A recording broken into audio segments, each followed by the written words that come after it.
ಕೇಳು ಕೇಳು ಕೇಳು ಜಾಣ ಜಾಣ ಸುದ್ದಿಯ ಕೇಳು ಕೇಳು ಕೇಳು ಜಾಣ. ಇಂದು ಹಂದು ಮುಂದು ಹಿಂದು ಹರಿವು ತಿಳಿವು ಚುಟುಕು ಬೆರಗು ನಿತ್ಯ ನುಡಿಯುವತ್ತು ತರಲು ನಿತ್ಯ ನುಡಿಯುವತ್ತು ತರಲು ಕೇಳಿ ಜಾಣರ ಜಾಣ ಸುದ್ದಿಯ ಕೇಳು ಕೇಳು ಕೇಳು ಜಾಣ ಜಾಣ ಸುದ್ದಿಯ ಕೇಳು ಕೇಳು ಕೇಳು ಜಾಣ. ಸಂಪುಟ 4 ಸಂಚಿಕೆ 93 ಡಿಸೆಂಬರ್ 13, 2020. ಕಥಾ ಸಮಯ.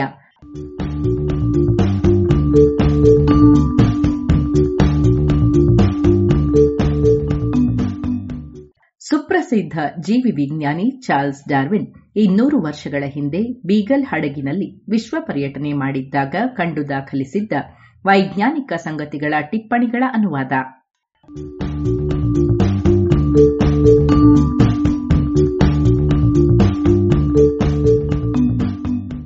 ನೆರವು ಶ್ರೀಮತಿ ನಾಗರತ್ನ ಸ್ಮಾರಕ ಅನುದಾನ.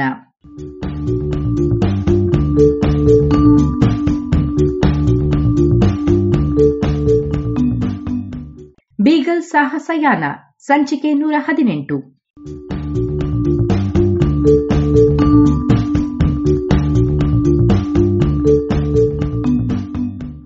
ಜನವರಿ 23.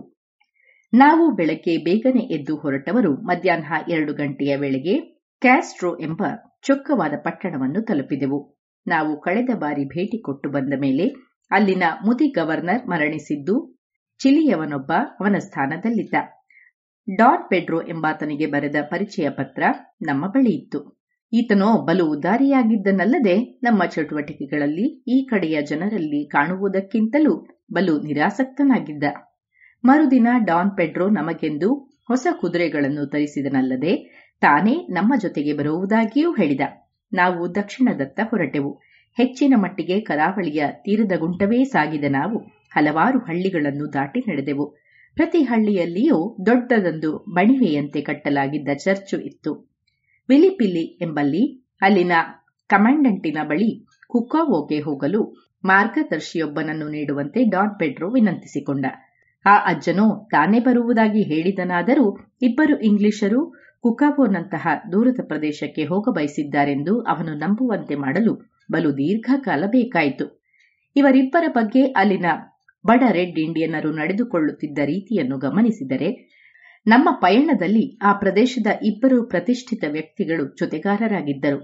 ಚೋಂಚಿ ಎಂಬಲ್ಲಿ ನಾವು ಬಲು ಜಟಿಲವಾದ ಅಡ್ಡಾದಿಡ್ಡಿ ಹರಿದಾಡಿದ ಹಾದಿಯ ಮೂಲಕ ಸಾಗಿ ಕೆಲವೊಮ್ಮೆ ದಟ್ಟ ಕಾಡುಗಳನ್ನು, ಕೆಲವೊಮ್ಮೆ ಮೆಕ್ಕೆಜೋಳ ಹಾಗೂ ಆಲೂಗಡ್ಡೆ ಬೆಳೆಗಳಿಂದ ಬಲು ಸುಂದರವಾಗಿದ್ದ ಬಯಲುಗಳನ್ನು ದಾಟುತ್ತಾ ಆ ದ್ವೀಪದಲ್ಲಿ ಪಯಣಿಸಿದೆವು.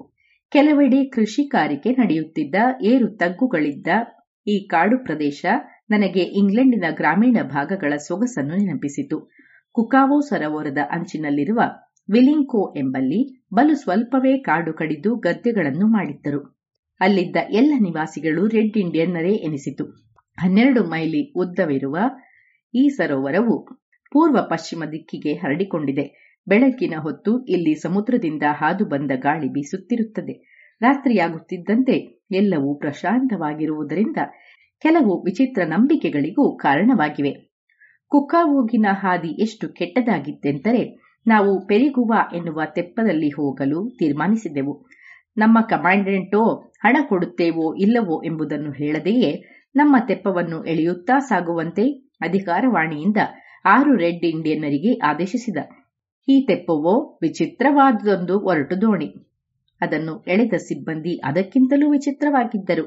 ಈ ರೀತಿಯಲ್ಲಿ 6 ಮಂದಿ ಕುಳ್ಳನೆಯ ಕುರೂಪಿ ಜನರು ಒಟ್ಟಿಗೆ ಯಾವುದೇ ದೋಣಿಯಲ್ಲಿಯೂ ಸಾಗಿರಲಿಕ್ಕಿಲ್ಲ. ಆದರೆ ಅವರು ಬಲು ಖುಷಿಯಿಂದಲೇ ದೋಣಿಯ ಹುಟ್ಟು ಹಾಕಿದರು. ಅವರ ಪ್ರಮುಖ ಅಂಬಿಗನೋ ಅರ್ಥವಾಗದ ಇಂಡಿಯನ್ ಭಾಷೆಯಲ್ಲಿ ಹಂದಿಗಳನ್ನು ಕಾಯುವವ ಅರಚುವ ಹಾಗೆ ಏನೇನೋ ಅರಚುತ್ತಿದ್ದ.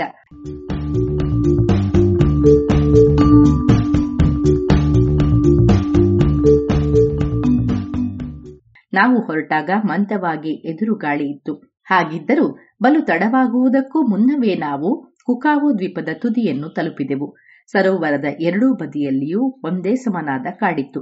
ನಮ್ಮ ದೋಣಿಯಲ್ಲಿಯೇ ಒಂದು ಹಸುವನ್ನು ಏರಿಸಲಾಗಿತ್ತು.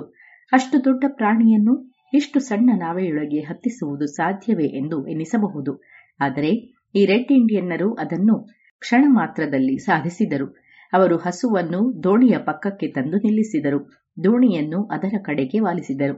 ಅನಂತರ ಹಸುವಿನ ಹೊಟ್ಟೆಯ ಕೆಳಗೆ 2 ಹುಟ್ಟುಗಳನ್ನು ಸನ್ನೆಗಳಂತೆ ಇಟ್ಟು ಆ ಪಾಪದ ಪ್ರಾಣಿಯನ್ನು ದೋಣಿಯ ತಳದಲ್ಲಿ ಬೀಳುವಂತೆ ಉರುಳಿಸಿ ಹಗ್ಗಗಳಿಂದ ಕಟ್ಟಿಬಿಟ್ಟರು. ಕುಕಾವೋದಲ್ಲಿ ನಾವು ಒಂದು ನಿರ್ವಸಿತ ಗುಡಿಸಲನ್ನು ಕಂಡೆವು.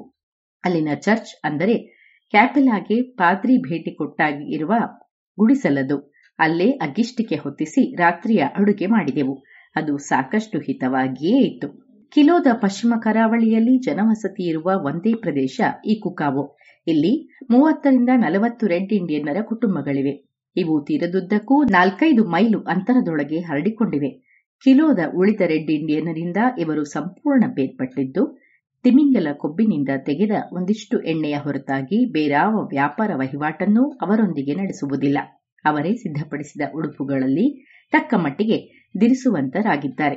ಉಣಲು ಅವರಿಗೆ ಬೇಕಾದಷ್ಟಿದೆ. ಆದರೂ ಅವರೆಲ್ಲರೂ ಅತೃಪ್ತಿಗೊಂಡಿದ್ದರೆನ್ನಿಸಿತು. ನೋಡಲು ನೋವಾಗುವಷ್ಟು ವಿನಯ ಅವರಲ್ಲಿತ್ತು. ಈ ರೀತಿಯ ಭಾವನೆಗಳಿಗೆ ಅಧಿಕಾರಿಗಳು ಅವರನ್ನು ಕ್ರೂರವಾಗಿ ನಡೆಸಿಕೊಳ್ಳುವುದೇ ಕಾರಣವಿರಬೇಕೆನ್ನುವುದು ನನ್ನ ಅನಿಸಿಕೆ.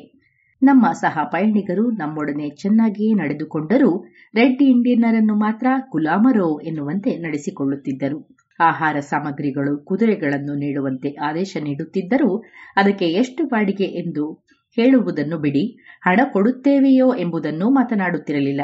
ಬೆಳಿಗ್ಗೆ ಈ ಬಡ ಜನರಷ್ಟೇ ನಮ್ಮ ಜೊತೆಗೆ ಇದ್ದಾಗ ಒಂದಿಷ್ಟು ಸಿಗಾರುಗಳು, ಮದ್ಯವನ್ನು ಕಾಣಿಕೆ ನೀಡಿ ಕೃತಜ್ಞತೆ ಸಲ್ಲಿಸಿದೆವು. ಅವರೆಲ್ಲರ ಜೊತೆಗೆ ಒಂದಿಷ್ಟು ಸಕ್ಕರೆಯನ್ನು ಹಂಚಿಕೊಂಡಾಗ ಬಲು ಕುತೂಹಲದಿಂದ ಅದರ ರುಚಿ ನೋಡಿದರು. ಕೊನೆಗೆ ನಮ್ಮ ರಾಜ ಇದ್ದಾಗ ಹೀಗಿರಲಿಲ್ಲ, ನಾವು ಬಡವರಲ್ಲವಾ, ಅದಕ್ಕೆ ಹೀಗೆ ಎಂದು ಹೇಳಿ ತಮ್ಮೆಲ್ಲ ದೂರುಗಳಿಗೂ ಮುಕ್ತಿ ಹಾಡಿದರು. ಮರುದಿನ ಬೆಳಗ್ಗಿನ ಉಪಾಹಾರದ ನಂತರ ನಾವು ಉತ್ತರಕ್ಕೆ ಕೆಲವು ಮೈಲುಗಳು ದೂರದಲ್ಲಿದ್ದ ಪುಂಟಾ ಹುವಾಂಟೋಮೋಗೆ ಸವಾರಿ ಹೊರಟೆವು. ಅಗಲವಾದ ಕಡಲ ತೀರದ ಗುಂಟ ಇದ್ದ ಹಾದಿಯ ಗುಂಟ. ಒಳ್ಳೆಯ ಹವೆಯೂ ಆ ದಿನಗಳಲ್ಲಿಯೂ ಭಯಂಕರ ತೆರೆಗಳು ಬಂದು ಬಡಿಯುತ್ತಿದ್ದವು. ಬಿರುಗಾಳಿ ಬಂದಾಗಲಂತೂ ಸಮುದ್ರದ ಮೊರೆತ ಏನಿಲ್ಲವೆಂದರೂ 21 ಸಾಗರ ಮೈಲಿಗಳಷ್ಟು ದೂರದಲ್ಲಿ ಸಾಗರ ಹಾಗೂ ಕಾಡುಗಳ ಆಚೆ ಇರುವ ಕ್ಯಾಸ್ಟ್ರೋವರೆಗೂ ಕೇಳಿಸುತ್ತದೆ ಎಂದು ನನಗೆ ತಿಳಿಸಲಾಯಿತು. ಆ ಕೆಟ್ಟ ರಸ್ತೆಗಳಿಂದಾಗಿ ಪುಂಟಾ ಹುವಾಂಟೋ ಅನ್ನು ತಲುಪಲು ನಮಗೆ ಸ್ವಲ್ಪ ಕಷ್ಟವೇ ಆಯಿತು. ಎಲ್ಲೆಲ್ಲಿ ಸ್ವಲ್ಪ ನೆರಳಿತ್ತೋ ಅಲ್ಲೆಲ್ಲ ನೆಲ ಕೆಸರ ಹೊಂಡವಾಗಿರುತ್ತಿತ್ತು.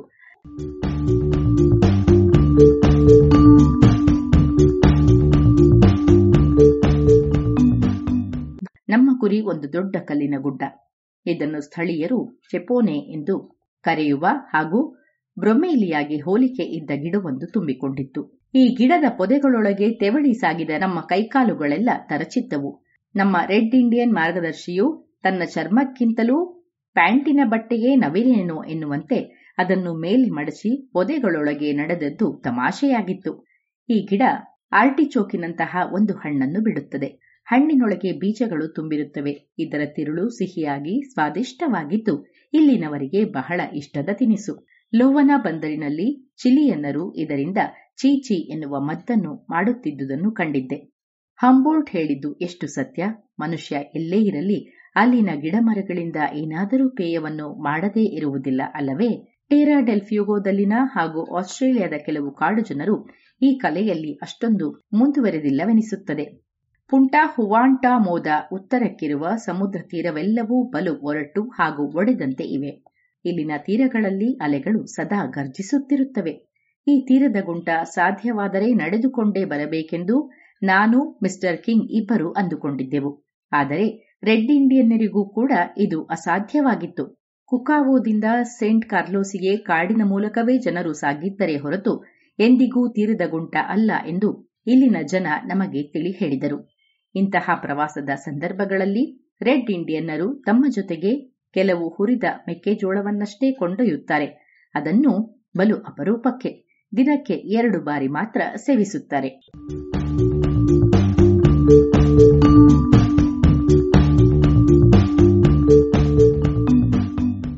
ಇದು ಇಂದಿನ ಕಥಾ ಸಮಯ. ಅನುವಾದ ಕೊಳ್ಳೆಗಾಲ ಶರ್ಮಾ.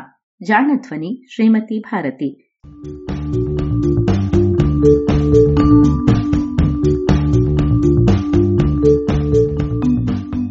ನೆರವು ಶ್ರೀಮತಿ ನಾಗರತ್ನ ಸ್ಮಾರಕ ಅನುದಾನ.